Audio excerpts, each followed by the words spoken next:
Olá, pessoal. Olá, bom dia para quem está assistindo essa aula ao vivo. Enfim, vamos iniciar o nosso clube de leitura. Vamos ler Lei Seca.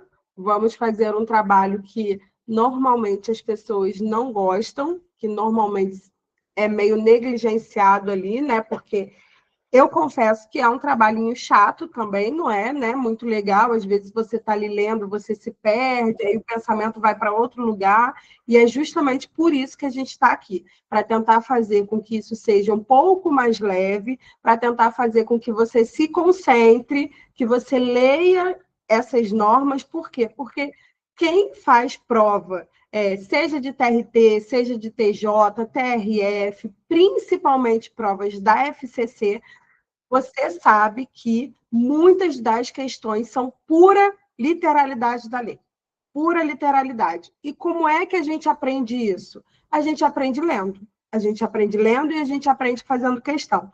Por isso, todos os dias a gente vai fazer a leitura dos dispositivos. Sempre que tiver alguma observação importante, eu faço, eu comento com vocês. Se tiver alguma dúvida, vocês entrem em contato comigo. No final da gravação também, a gente pode fazer esse momento de dúvidas. E aí, qual é a minha intenção? Na quinta-feira, como nossa leitura vai de segunda a quinta, na quinta-feira eu vou encaminhar, vou deixar aqui para vocês, né, no grupo, tudo, um link tanto do TEC quanto do QC para que vocês façam questões do que foi lido. Para a gente não ficar só naquela leitura, leitura, leitura, vocês precisam ver como a banca cobra isso, tá bom? Então, sempre que der, sempre que for, por exemplo, aqui a gente vai bater vários artigos. Aí na quinta-feira eu vejo que dá para montar um filtro, eu monto e deixo para que vocês façam durante o fim de semana.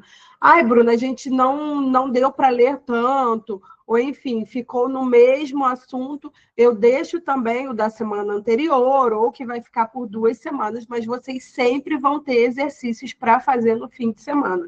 Fim de semana é aquele momento em que você intensifica os seus estudos e pelo menos para mim, sempre foi o momento de fazer exercício. Domingo é dia de simulado. Domingo, para mim, sempre foi dia de simulado. Então, eu quero deixar essa prática com vocês, para que vocês façam leitura, bastante leitura durante a semana aqui no clube, e fim de semana a gente vai fazer questão, tá bom? Vamos começar com a Lei 14.133, que é a Lei de Licitações e Contratos.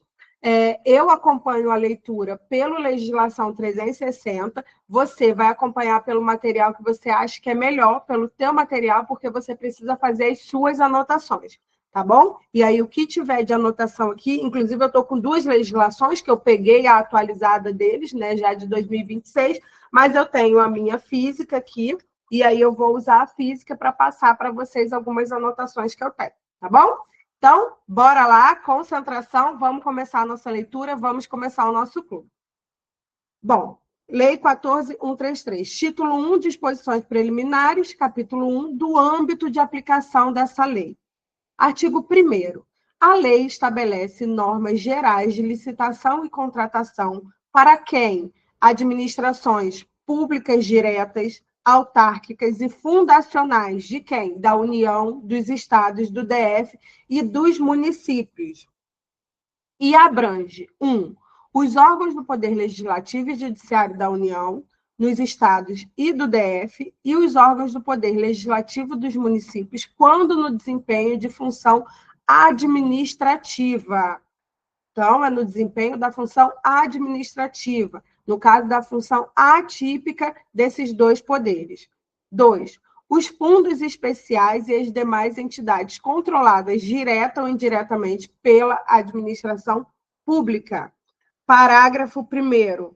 Não são abrangidas por esta lei as empresas públicas, as sociedades de economia mista e as suas subsidiárias regidas pela Lei 13.303 de 2016, ressalvado o disposto no artigo 178 dessa lei. E o que é o artigo 178 são os crimes em licitação.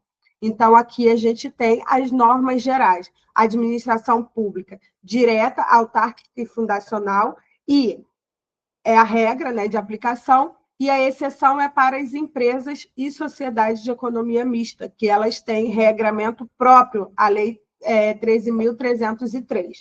E aí, aqui a gente tem algumas exceções que você vai aplicar a lei de licitações para essas estatais. E quais são as exceções? Uma a gente já viu, são as disposições penais, lá do artigo 178. Outras a gente ainda vai ver, que é critério de desempate e pregão. Tá bom? Parágrafo 2º do artigo 1º. As contratações realizadas no âmbito das repartições públicas sediadas no exterior obedecerão às peculiaridades locais e aos princípios básicos estabelecidos nessa lei, na forma de regulamentação específica a ser editada por ministro de Estado. Então, aqui a gente está falando de repartição no exterior.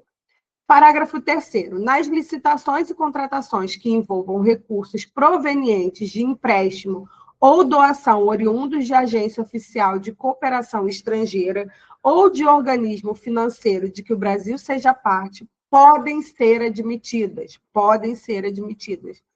1. Condições decorrentes de acordos internacionais aprovados pelo Congresso Nacional e ratificados pelo Presidente da República.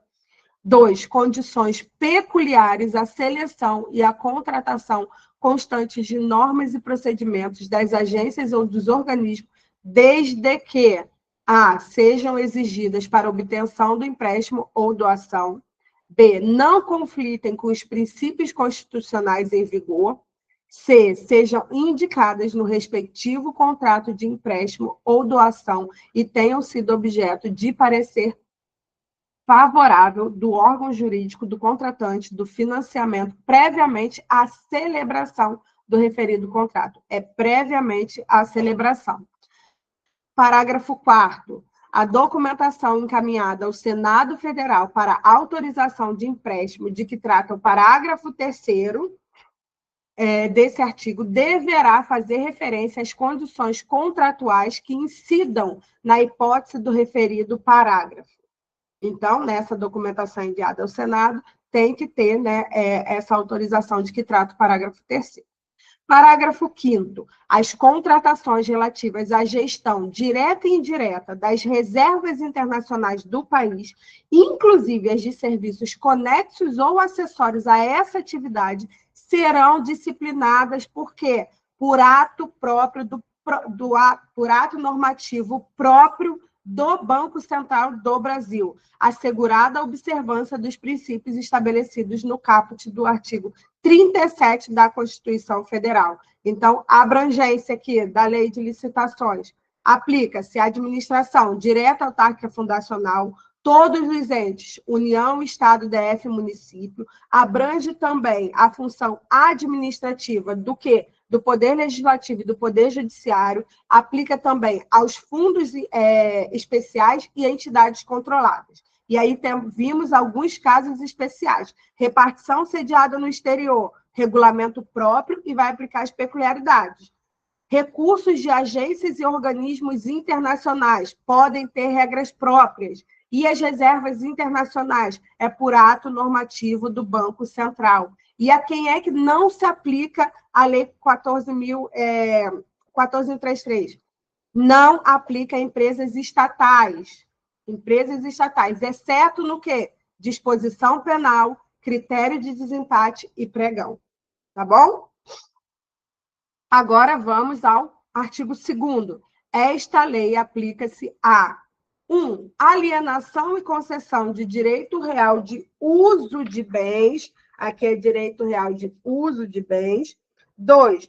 Compra, inclusive por encomenda. 3. Locação. 4. Concessão e permissão de uso de bem público. Aqui é concessão e permissão de uso de bem público, porque se for concessão e permissão de serviço público, a gente tem uma outra normativa que vai falar como deve ser feito. Então, lei de licitações, a gente vai aplicar a concessão e permissão de uso de bem público. 5, prestação de serviços, inclusive os técnico-profissionais especializados.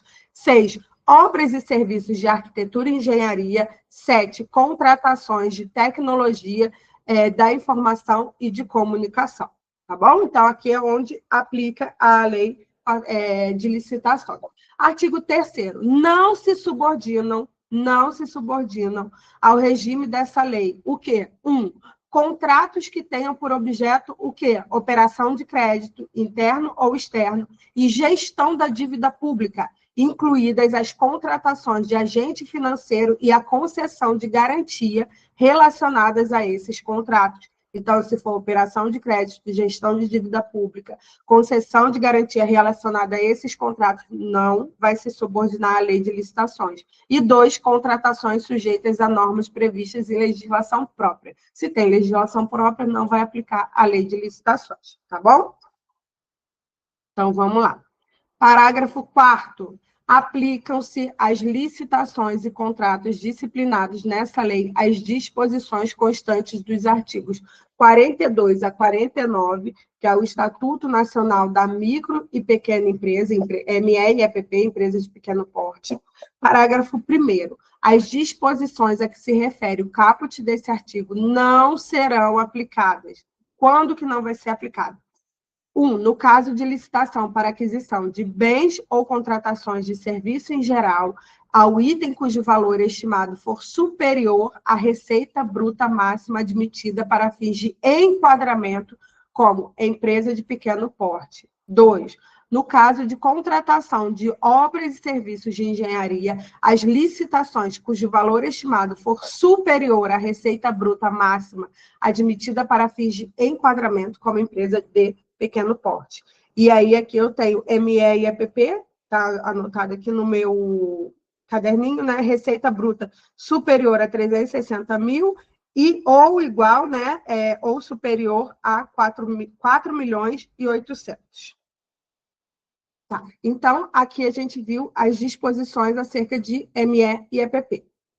Parágrafo 2º. A obtenção de benefícios a que se refere o caput desse artigo fica limitada a microempresas e às empresas de pequeno porte que, no ano calendário da realização da licitação, ainda não tenham celebrado contratos com a administração pública, cujos valores somados extrapolem a receita bruta máxima admitida para fins de enquadramento como empresa de pequeno porte, devendo o órgão ou entidade exigir do licitante declaração de observância desse limite na licitação. Então, se já contratou e a soma desses contratos já supera esse valor de enquadramento, ela não vai poder fazer, tá bom? Parágrafo 3º, nas contratações com prazo de vigência superior a um ano, será considerado o valor anual do contrato nas aplicações dos limites previstos nos parágrafos 1º e 2º desse artigo. Então, se for superior a um ano, a gente vai considerar um valor anual do contrato, tá?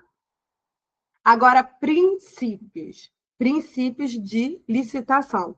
Artigo 5º. Na aplicação dessa lei serão observados os princípios do quê? Legalidade, da impessoalidade, da moralidade, da publicidade, da eficiência, do interesse público, da probidade administrativa, da igualdade, do planejamento, da transparência, da eficácia, da segregação de funções, da motivação, da vinculação ao edital, do julgamento objetivo, da segurança jurídica, da razoabilidade, da competitividade, da proporcionalidade, da celeridade, da economicidade e do desenvolvimento nacional sustentável, assim como as disposições da LINDB. Então, aqui nós temos os princípios que regem a lei de licitações, tá? Parágrafo 3º. Eu tinha um quadrinho aqui, tenho um quadrinho aqui, que ele vai falar sobre os princípios que estão expressos na lei de licitações, que é justamente no artigo 5º, né? Isso, então, vou só rever esses princípios, tá? Legalidade, impessoalidade, moralidade, publicidade, eficiência, interesse público, probidade administrativa, igualdade, planejamento, transparência, eficácia, segregação de funções, motivação, vinculação ao edital, julgamento objetivo, segurança jurídica, razoabilidade, competitividade, proporcionalidade, celeridade, economicidade e desenvolvimento nacional sustentável. Esses são os princípios que estão expressos na Lei de Licitações. Agora vamos para o artigo que talvez seja um dos mais importantes da Lei de Licitações, que é aquele que vai trazer definições. Então, bora lá, concentre e vamos. Artigo 6º. Para os fins desta lei, consideram-se: 1. Órgão, unidade de atuação integrante da estrutura da administração pública. 2. Entidade, unidade de atuação dotada de personalidade jurídica. 3. Administração pública, administração direta e indireta da União, do DF e dos municípios, inclusive as entidades com personalidade jurídica de direito privado, sob o controle do poder público e as fundações por ele instituídas ou mantidas. 4. Administração, órgão ou entidade por meio do qual a administração pública atua. 5. Agente público, indivíduo que, em virtude de eleição, nomeação, designação, contratação ou qualquer outra forma de investidura ou vínculo, exerce mandato, cargo, emprego ou função em pessoa jurídica integrante da administração pública. 6. Autoridade, agente público dotado de poder de decisão. Esse aqui já caiu em prova, tá? A autoridade é o agente público dotado do poder de decisão. 7. Contratante, pessoa jurídica integrante da administração pública responsável pela contratação. 8. Contratado é a pessoa física ou jurídica ou consórcio de pessoas jurídicas signatária de contrato com a administração. 9. Quem é o licitante? É a pessoa física ou jurídica ou consórcio de pessoas jurídicas que participa ou manifesta a intenção de participar de processo licitatório, sendo-lhe equiparável, para os fins dessa lei, o fornecedor ou prestador de serviços que, em atendimento à solicitação da administração, oferece proposta. Compra, aquisição remunerada de bens para fornecimento de uma só vez ou parceladamente, considerada imediata, aquela com prazo de entrega até 30 dias da ordem de fornecimento. 30 dias da ordem de fornecimento. 11. Serviço, atividade ou conjunto de atividades destinados a quê? A obter determinada utilidade intelectual ou material de interesse da administração. 12. Obra, toda atividade estabelecida por força de lei, como privativa das profissões de arquiteto e engenheiro, que implica intervenção no meio ambiente por meio de um conjunto harmônico de ações que, agregadas, formam um todo que inova o espaço físico da natureza ou acarreta alteração substancial das características originais de bem, o quê? Bem imóvel. Então, obra é aquela que é privativa das atividades de arquiteto e engenheiro, e ela vai acarretar o quê? Forma um todo no espaço físico de natureza ou acarreta alteração substancial das características originais de um bem imóvel. Bem imóvel. 13. Bens e serviços comuns são aqueles cujos padrões de desempenho e qualidade podem ser objetivamente definidos pelo edital por meio de especificações usuais de mercado. Esse aqui também é um dos que mais cai.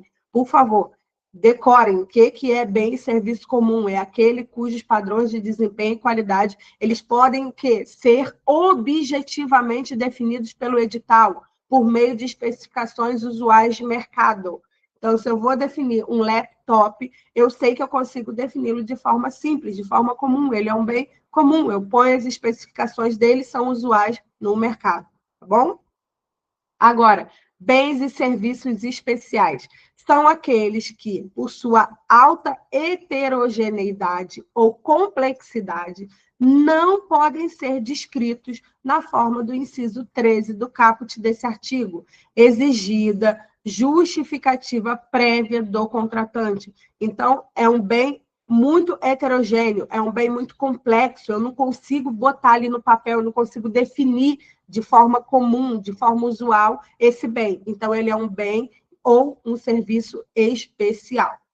15, serviços e fornecimento contínuos. Serviços e fornecimentos contínuos são serviços contratados e compras realizadas pela administração pública para manutenção da atividade administrativa, decorrente de necessidades permanentes ou prolongadas. Serviços e fornecimentos contínuos. A gente tem um exemplo clássico, serviço de limpeza e vigilância. Tá bom? Eles são permanentes ou prolongados. E eles se destinam a quê? A manutenção da atividade administrativa. 16. Serviços contínuos. Serviços contínuos com regime de dedicação exclusiva de mão de obra. Aquele cujo modelo de execução contratual exige, entre outros requisitos, que, letra A, os empregados do contratado fiquem à disposição nas dependências do contratante para a prestação dos serviços. Então, os empregados vão ficar o quê? À disposição. B, o contratado não compartilhe os recursos humanos e materiais disponíveis de uma contratação para execução simultânea de outros contratos. Então, esse contratado não vai compartilhar esse recurso humano. C, o contratado possibilite a fiscalização pelo contratante quanto à distribuição, controle e supervisão dos recursos humanos alocados aos seus contratos. Então, essas são as características de um serviço contínuo com regime de dedicação exclusiva de mão de obra. Tá? Serviços não contínuos ou contratados por escopo. Aqueles que impõem ao contratado o dever de realizar a prestação de um serviço específico em período pré-determinado, podendo ser prorrogado desde que justificadamente pelos prazos necessários à conclusão do objeto.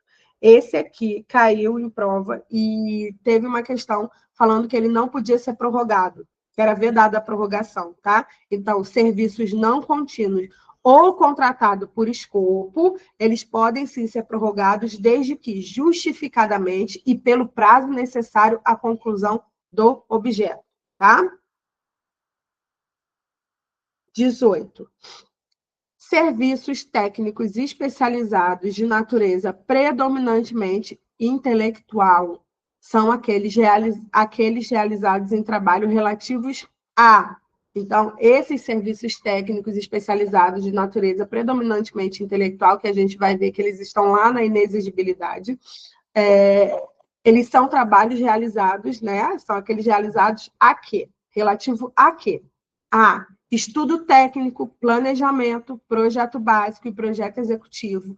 B. Pareceres, perícias e avaliações em geral. C. Assessorias e consultorias técnicas e auditorias financeiras e tributárias. D.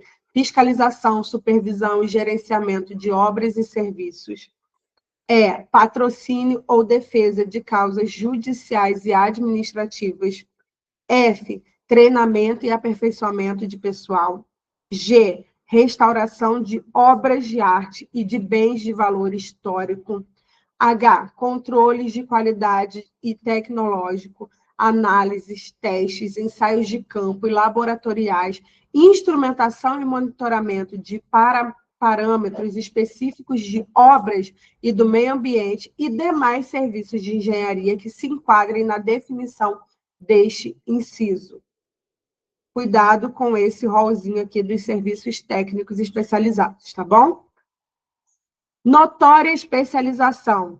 O que é notória especialização? É a qualidade de profissional ou de empresa cujo conceito, no campo de sua especialidade decorrente de desempenho anterior, estudos, experiência, publicações, organização, aparelhamento, equipe técnica ou outros requisitos relacionados com suas atividades, permite inferir o quê? Que o seu trabalho é essencial e reconhecidamente adequado à plena satisfação do objeto do contrato.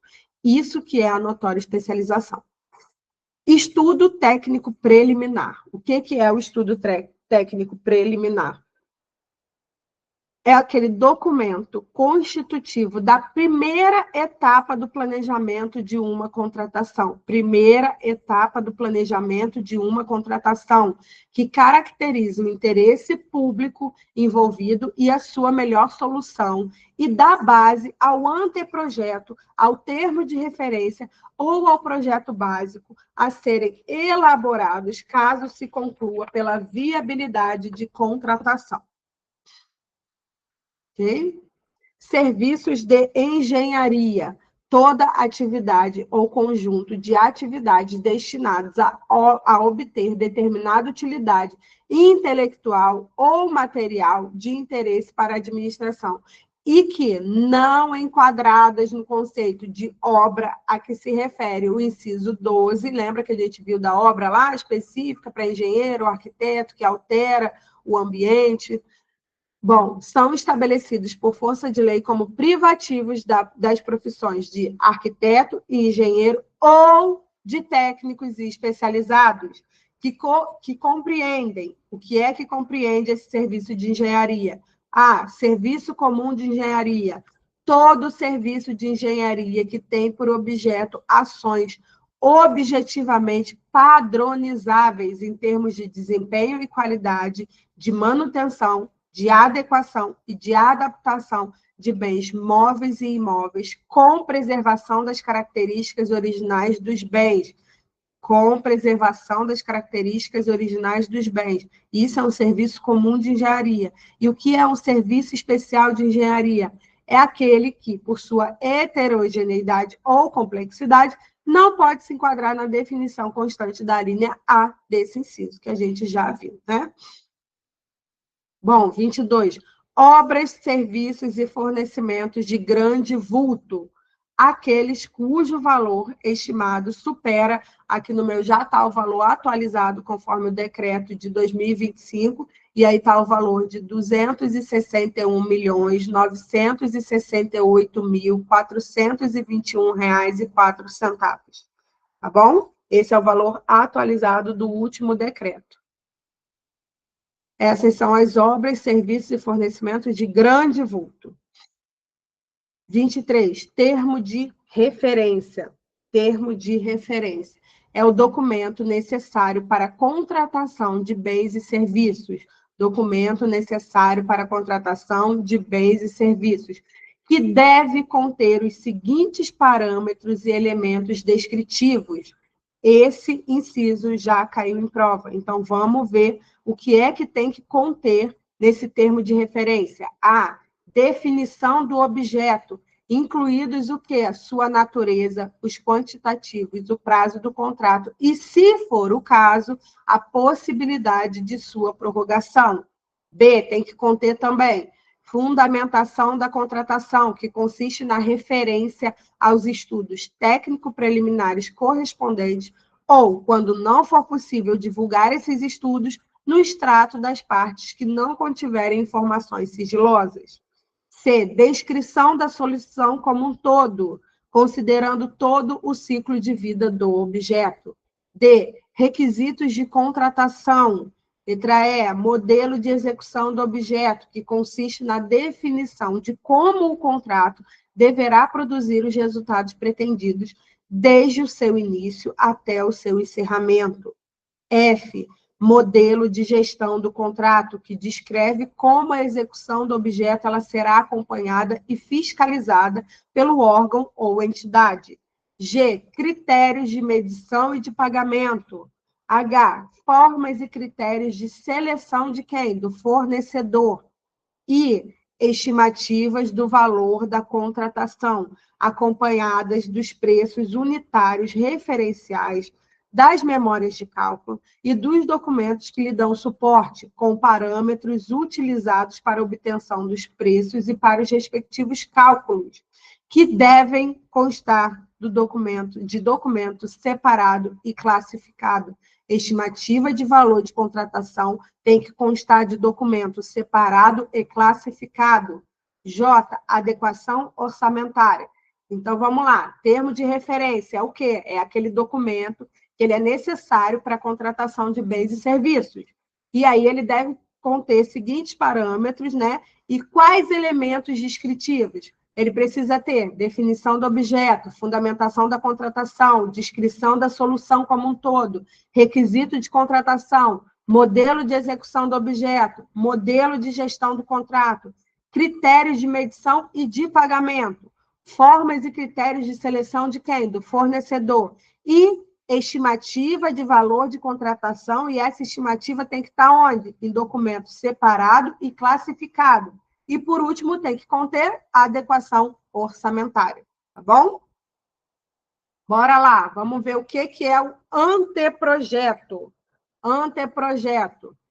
Peça técnica com todos os subsídios necessários à elaboração do projeto básico. Então, é ali que vai conter tudo que é necessário para a elaboração do projeto básico.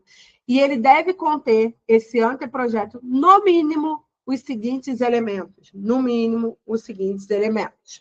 Bom, letra A. Demonstração e justificativa do programa de necessidades, avaliação de demanda do público-alvo, motivação técnico-econômico-social do empreendimento, visão global dos investimentos e definições relacionadas ao nível de serviço desejado. B, condições de solidez, de segurança e de durabilidade. C, prazo de entrega. D, estética do projeto arquitetônico, traçado geométrico e ou projeto da área de influência, quando cabível. E, parâmetros de adequação parâmetros de adequação ao interesse público, de economia na utilização, de facilidade de economia na utilização, de facilidade na execução, de impacto ambiental e de acessibilidade. F, proposta de concepção da obra ou do serviço de engenharia.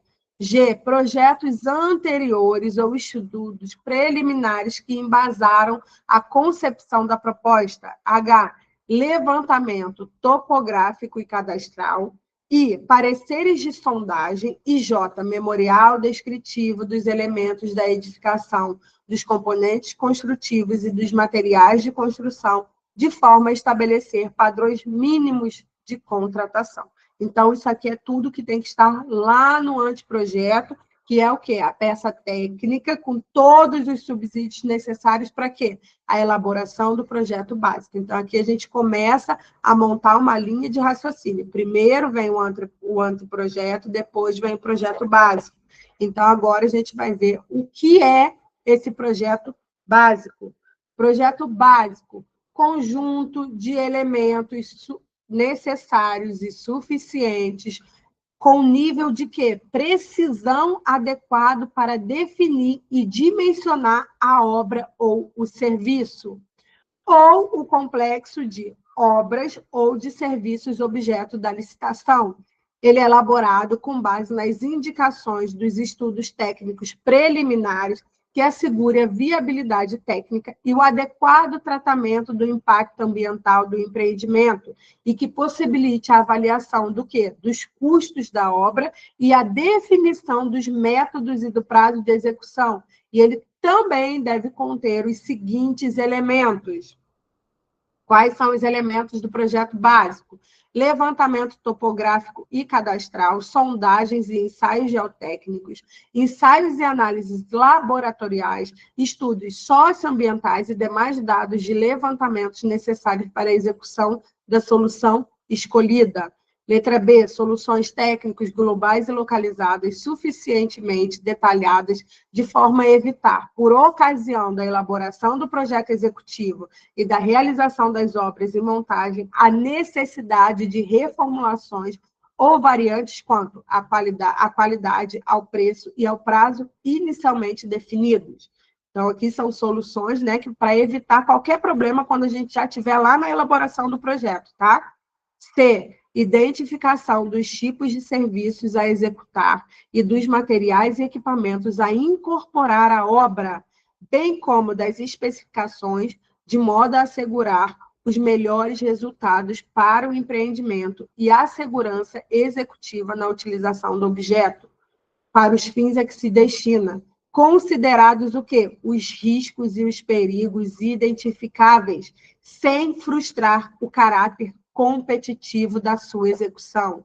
D, informações que possibilitem o quê? O estudo e a definição de métodos construtivos de instalações provisórias e de condições organizacionais para a obra, sem frustrar o caráter competitivo da sua execução.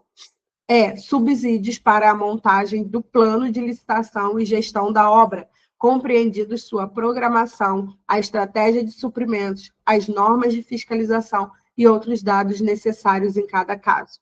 E F, orçamento detalhado do custo global da obra, fundamentado em quantitativos de serviços e fornecimentos apropriados, avaliados obrigatório exclusivamente para os regimes de execução nos incisos 1, 2, 3, 4 e 7 do caput do artigo 46 dessa lei. E aí, aqui, eu tenho uma anotação só da contratação integrada, mas aí a gente ainda vai ver, tá bom? Então, esses são os elementos que devem conter o projeto básico. Não tem nenhuma anotação de que já tenha caído em prova. Mas, na minha opinião, se eu fosse dar uma atenção, eu daria só para ver o que é diferente ali do que pede o anteprojeto para o projeto básico, tá? Só para dar uma avaliada assim e para não cair em pegadinha de prova. Eu acho muita maldade. Agora, o que já caiu e que vocês precisam saber é com relação ao termo de referência, tá? Com relação ao termo de referência, já caiu em prova. Já caiu em prova. Não precisa para contratação integrada e semi-integrada, é isso mesmo. Bora lá, continuar na nossa definição. Esse é o artigo mais chato dessa lei, mas é o que também mais cai em prova, né? Então, a gente leu o projeto básico, agora a gente vai ler o quê? Projeto executivo. Projeto executivo. Conjunto de elementos necessários e suficientes à execução completa da obra, com o detalhamento das soluções previstas no projeto básico, a identificação de serviços, de materiais e de equipamentos a serem incorporados à obra, bem como as suas especificações técnicas de acordo com as normas técnicas pertinentes. Então, esse é o projeto executivo, elementos necessários e suficientes à execução completa da obra. Vamos lá, 27, matriz de riscos. Cláusula contratual definidora de riscos e de responsabilidades entre as partes e caracterizadora do equilíbrio econômico-financeiro do contrato, em termos de quê? De ônus financeiros decorrentes de eventos supervenientes à contratação, contendo, no mínimo, as seguintes informações. Mais um rolzinho que a gente tem que saber, tá? A matriz de risco, a gente tem que saber que é uma cláusula contratual, ela é uma cláusula contratual, e é ali que a gente vai definir o quê? Os riscos e as responsabilidades entre as partes, tá? E aí tem que conter, no mínimo, as seguintes informações. A listagem de possíveis eventos supervenientes à assinatura do contrato, que possam causar impacto em seu equilíbrio econômico-financeiro e previsão de eventual necessidade de prolação do termo aditivo por ocasião de sua ocorrência. Então, não dá para prever tudo, mas a gente faz ali uma listagem de possíveis eventos que possam, né, alterar essa matriz de risco, esse equilíbrio econômico-financeiro. B. No caso de obrigações de resultado, estabelecimento das frações do objeto com relação às quais haverá liberdade para os contratados inovarem em soluções metodológicas ou tecnológicas, em termos de modificação das soluções previamente delineadas no anteprojeto ou no projeto básico. Então, se é uma obrigação de resultado, se não é uma obra, se não é um serviço, se é uma obrigação de resultado, também pode estabelecer uma fração do quanto aquele objeto ele vai estar livre, né? Vai ter a liberdade do contratante de inovar para chegar a esse resultado final, tá?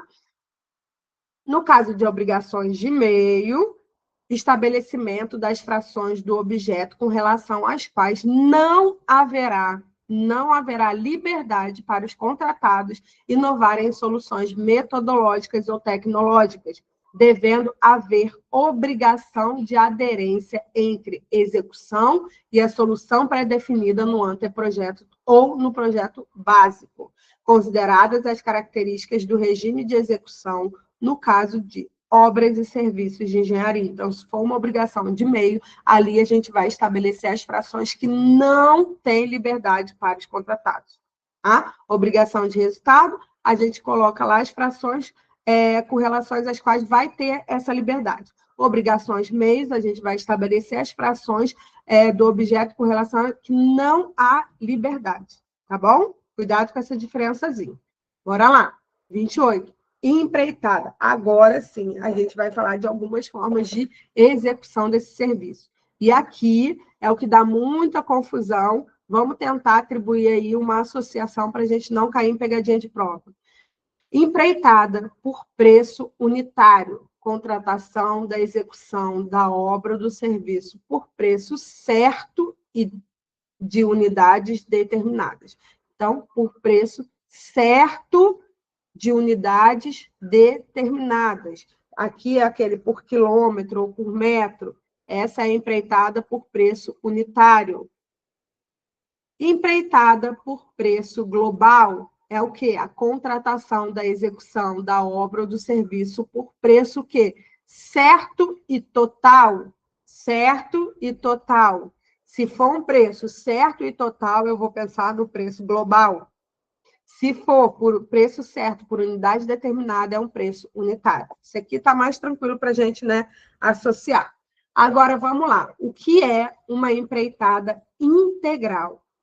É a contratação de empreendimento em sua integralidade, compreendida a totalidade das etapas de obras, serviços e instalações necessárias, sob inteira responsabilidade do contratado, até a sua entrega ao contratante, em condições de entrada em operação, com características adequadas às finalidades para as quais foi contratado e atendidos os requisitos técnicos e legais para a sua utilização com segurança estrutural e operacional. Não confunde empreitada integral com a contratação integrada, tá? Porque na empreitada integral a gente fala de contratação de empreendimento em sua integralidade, a entrega em condições de entrada em operação. Aqui na empreitada integral eu não estou falando nada de projeto. Não estou falando de projeto. Lembra disso. Aí vamos ver a contratação por tarefa. Vamos ver a contratação integrada logo, que aí a gente já faz essa diferenciação. A contratação integrada é o regime de contratação de obras e serviços de engenharia, em que o contratado é responsável por elaborar e desenvolver o quê? Projeto básico e executivo, e executar obras e serviços de engenharia, fornecer bens ou prestar serviços especiais e realizar montagem, teste, pré-operação e demais operações necessárias e suficientes para a entrega final do objeto. Tá? Então, não confunde empreitada integral com contratação integrada, que é o que eu já vi que mais, às vezes, cai em prova. Assim, inclusive, eu corrigi uma questão, acho que tem 1 ou 2 semanas, que falava exatamente sobre essa diferenciação. E aí, qual é a associação que eu faço? Quando eu falo de empreitada integral, eu estou falando de entrega em condições de entrada de operação, estou falando de empreendimento em sua integralidade, eu não menciono nada de projeto. Quando eu falo de contratação integrada, aí eu vou falar de projeto básico e executivo, tá? É responsável por elaborar e desenvolver os projetos básicos e executivos. Agora, contratação por tarefa. Contratação por tarefa, você não vai confundir com a empreitada por preço unitário. A contratação por tarefa é o regime de contratação de mão de obra para pequenos trabalhos por preço certo, com ou sem o fornecimento de materiais. Então, assim, é por preço certo, mas aqui é uma contratação de pequenos trabalhos. Aí a reforma do banheiro, pintura do corredor, né? Então, não confunde lá com a empreitada por preço unitário, que é o serviço por preço certo de unidade determinada. Serviço por preço certo de determinada, preço certo de unidade determinada é a empreitada por preço unitário. A contratação por tarefa vai ser o regime de contratação de mão de obra para pequenos trabalhos por preço certo, com ou sem fornecimento de materiais, tá bom? Não confunde essas, porque essas aqui são as que mais pegam em prova. Já falamos de contratação integrada, vamos lá para 33, contratação semi-integrada. Regime de contratação de obra e de serviços de engenharia em que o contratado é responsável por elaborar e desenvolver o projeto executivo. Executar obras e serviços de engenharia, fornecer bens ou prestar serviços especiais e realizar a montagem, teste, pré-operação e as demais operações necessárias e suficientes para a entrega final do objeto. Então, se há contratação integrada, o contratado, né, ele vai ser responsável por elaborar e desenvolver o projeto básico e executivo. Na semi-integrada, é metade. Ele vai ser responsável por elaborar e desenvolver apenas o projeto executivo. O contratante já entrega o projeto básico, tá bom? Já entrega o projeto básico, ele vai fazer só o projeto executivo. Bom, vamos lá ver o que é fornecimento e prestação de serviço associado. É o regime de contratação em que, além do fornecimento do objeto, o contratado ele responsabiliza-se por sua operação, manutenção ou ambas, por tempo determinado. Então, aqui, além da contratação, além de fornecer esse objeto, eu, contratada, eu também vou me responsabilizar pelo quê? Pela operação desse objeto, pela manutenção, ou por ambas, tanto a operação quanto a manutenção.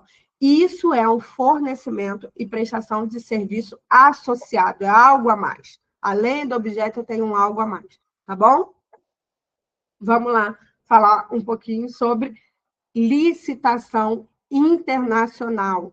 Licitação internacional é a licitação processada em território nacional, pelo amor de Deus, não cai em pegadinha de prova e falar que licitação internacional é aquela no estrangeiro, tá? A licitação internacional, ela é processada em território nacional, na qual é admitida a participação de licitantes estrangeiros, com possibilidade de cotação de preços em moeda estrangeira. Ou ela é o quê? Licitação na qual o objeto contratual pode ou deve ser executado no todo ou em parte em território estrangeiro. Então, quando falar em licitação internacional, você vai pensar em duas coisas. O licitante ele é estrangeiro, e aí tem a possibilidade de pagar com moeda estrangeira, ou a licitação é para um objeto que deve ser executado no todo ou em parte lá no território estrangeiro. Não tem nada falando que a licitação é fora, não, tá, gente? Pelo amor de Deus, não cai nessa pegadinha da prova. A licitação ela é processada aqui, em território nacional, tá bom? Serviço nacional é aquele serviço prestado em território nacional nas condições estabelecidas pelo Poder Executivo Federal. As condições são estabelecidas pelo Poder Executivo Federal. O que é um produto manufaturado nacional? É aquele produto manufaturado, produzido no território nacional, de acordo com o processo produtivo básico ou com as regras de origem estabelecidas pelo Poder Executivo Federal. Então, o Poder Executivo vai estabelecer as condições para o Serviço Nacional e também vai dar as regras, né, do que é esse produto manufaturado nacional. Mas a gente só precisa saber que é um produto produzido no território nacional e ele segue um processo produtivo básico ou as regras, né, estabelecidas pelo Poder Executivo Federal. Agora, vamos falar das modalidades de licitação. Modalidades de licitação. A gente tem 10 minutinhos, a gente vai iniciar a leitura, talvez a gente não termine, mas eu acho que vai dar assim, pelo menos até diálogo competitivo, a gente termina e depois a gente vai ver os procedimentos acessórios. Bora lá, que essa é a parte importante, muito importante. Concorrência. O que é a concorrência? É a modalidade de licitação para contratação de quê? Bens e serviços especiais e obras e serviços comuns e especiais de engenharia, cujo critério de julgamento pode ser o quê? Menor preço, melhor técnica ou conteúdo artístico, técnica e preço, maior retorno econômico, maior desconto. Então, eu posso fazer uma concorrência pelo menor preço, pela melhor técnica ou conteúdo artístico, pela técnica e preço, pelo maior retorno econômico ou pelo maior desconto. Esses são os critérios de julgamento da concorrência. Concurso. Concurso. Modalidade de licitação para escolha de quê? Trabalho técnico, científico ou artístico. E qual vai ser o critério de julgamento? Melhor técnica ou conteúdo artístico. E para concessão de quê? Prêmio ou remuneração ao vencedor. Então, quando eu falar de uma escolha de trabalho técnico-científico, em que eu vou usar o critério de julgamento da melhor técnica ou conteúdo artístico, e eu vou conceder a esse vencedor um prêmio ou remuneração, eu estou falando de concurso. Concurso. E o que é o leilão? O leilão, ele é a modalidade de licitação para alienação de bens imóveis,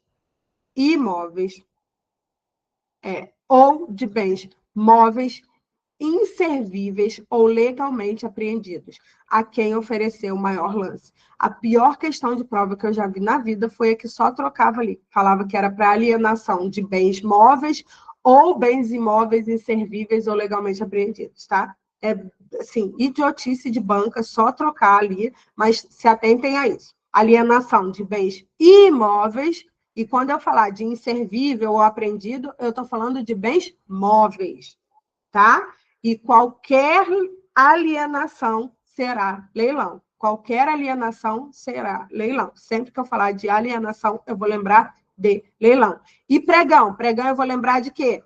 Que é a modalidade licitatória obrigatória para aquisição de bens e serviços comuns, cujo o critério de julgamento vai ser o quê? Menor preço ou maior desconto. Menor preço ou maior desconto. Tá bom? E o diálogo competitivo? O que é o diálogo competitivo? O diálogo competitivo é a modalidade de licitação para contratação de obras, serviços e compras, em que a administração pública ela realiza diálogos com os licitantes previamente selecionados mediante critérios objetivos, com o intuito de quê? De desenvolver uma ou mais alternativas capazes de atender às suas necessidades, devendo os licitantes apresentar proposta final após o encerramento dos diálogos. Então, primeiro vai ter o diálogo, depois vai apresentar as propostas. A gente vai ver toda a dinâmica do diálogo competitivo, mas, por enquanto, você tem que saber que é com o intuito de desenvolver uma ou mais alternativas capazes de atender às necessidades. Uma ou mais alternativas. É quando a administração ainda não sabe muito bem o que ela precisa. E aí a gente vai, nesse diálogo competitivo, né, apresentar soluções possíveis. Então, essas são as modalidades de licitação: concorrência, concurso, leilão, pregão, diálogo competitivo. Concorrência, concurso, leilão, pregão, diálogo competitivo. Tá? Credenciamento é? Não. Pré-qualificação é? Não. Sistema de registro? Não, não é. Tá? E aí, a gente ainda tem um tempinho, então vamos falar desses procedimentos, né, auxiliares aqui. Credenciamento. O credenciamento, ele é um processo administrativo de quê? De chamamento público, em que a administração pública ela convoca interessados para prestar serviços ou fornecer bens, para que, preenchidos os requisitos necessários, se credenciem no órgão ou na entidade para executar o objeto quando convocados. O credenciamento, ele não gera convocação automática, tá? Não gera. O credenciamento é para a administração ver. Bora lá, quem quer participar aqui, quem quer se credenciar para, quando possível, executar esse serviço, executar essa obra, tá bom? Executar o objeto. Então, credenciamento não é modalidade de licitação, tá? Pré-qualificação. A pré-qualificação é o quê? É um procedimento seletivo prévio à licitação, convocado por meio de edital, destinado à análise das condições de habilitação total ou parcial dos interessados ou do objeto. Aqui, a administração vai ver antes se essas pessoas, se esses contratados, né, esses possíveis contratados estão com todos os documentos para habilitação, tá bom? Essa é a pré-qualificação. Sistema de registro de preços. O que é o sistema de registro de preços? Ele é um conjunto de procedimentos para realização mediante contratação direta ou licitação nas modalidades, o quê? Pregão ou concorrência, do registro formal de preços relativos à prestação de serviços, obras e aquisição e locação de bens. Para quê? Para contratação futura. A administração faz esse sistema, registra esses preços para uma contratação futura. E o que é a ata? A ata é o documento vinculado e obrigacional com características de compromisso para futura contratação, no qual são registrados o objeto, os preços, os fornecedores, os órgãos participantes e as condições a serem praticadas, conforme as disposições contidas no edital da licitação, no aviso ou no instrumento de contratação direta e nas propostas apresentadas. Tá? Então, o sistema de registro de preços é um conjunto de procedimentos, né? E aí, mediante uma licitação, contratação direta ou licitação, que vai ser na modalidade pregão ou concorrência, a administração ela vai fazer esse registro, né, desses preços para uma futura ação, para uma futura contratação. E já a ata de registro de preços é o documento vinculativo e obrigacional, que vai conter o quê? As características do compromisso para a futura contratação, tá bom? Cuidado com esses procedimentos, cuidado que na prova vai acabar falando que o credenciamento é uma modalidade de licitação, não é, tá bom? E aí, a gente para por aqui. Na quinta-feira, a gente vai voltar ali no 47, né? Alguém que já teve aula comigo sabe que eu não sei números romanos, então eu vou deixar até aqui marcado, porque, né, enfim, eu sou a pessoa que não sabe números romanos. Então, gente, finalizamos o nosso primeiro dia. Eu queria muito falar com vocês que é cansativo? É. Por isso também eu dei graças a Deus que uma das votações venceu o horário da manhã, porque eu acho que esse trabalho para a noite, ele é muito pesado, porque a gente já tem a carga do dia inteiro, seja de estudo, seja de trabalho, seja de coisa de casa, seja de um monte de outras responsabilidades que a gente tem. Então, por isso que eu acho que o período da manhã é o período ideal para a gente poder fazer essa leitura. Ai, graças a Deus passou rápido, né? Então não foi tão chato assim. Então, amanhã a gente volta com CPC. Vamos iniciar a leitura do CPC. Vamos intercalar essas duas leituras. E aí muita gente vai me perguntar, Bruna, e quando acabar? Quando acabar a licitação, a gente vai para 8.112, a gente vai para o processo administrativo, a gente vai para a improbidade, a gente vai para lá para as leizinhas de serviços públicos, OS, OCIP, quarta, isso mesmo. Quarta vai ser licitação de novo. Então, assim, a gente vai intercalar 2 dias para a legislação administrativa, 2 dias para o CPC. Terça e quinta, o CPC. E aí, quando acabar o CPC, aí vem o nosso querido, né, Código Civil, tá? E vamos resistir só o primeiro dia. Na quinta eu entrego o dever para vocês, deverzinho de casa, tá? Que eu vou cobrar se todo mundo fez. Tá bom? Obrigada, gente. Muito, muito obrigada. Eu vou parar a gravação e aí, se alguém quiser falar alguma coisa, tá?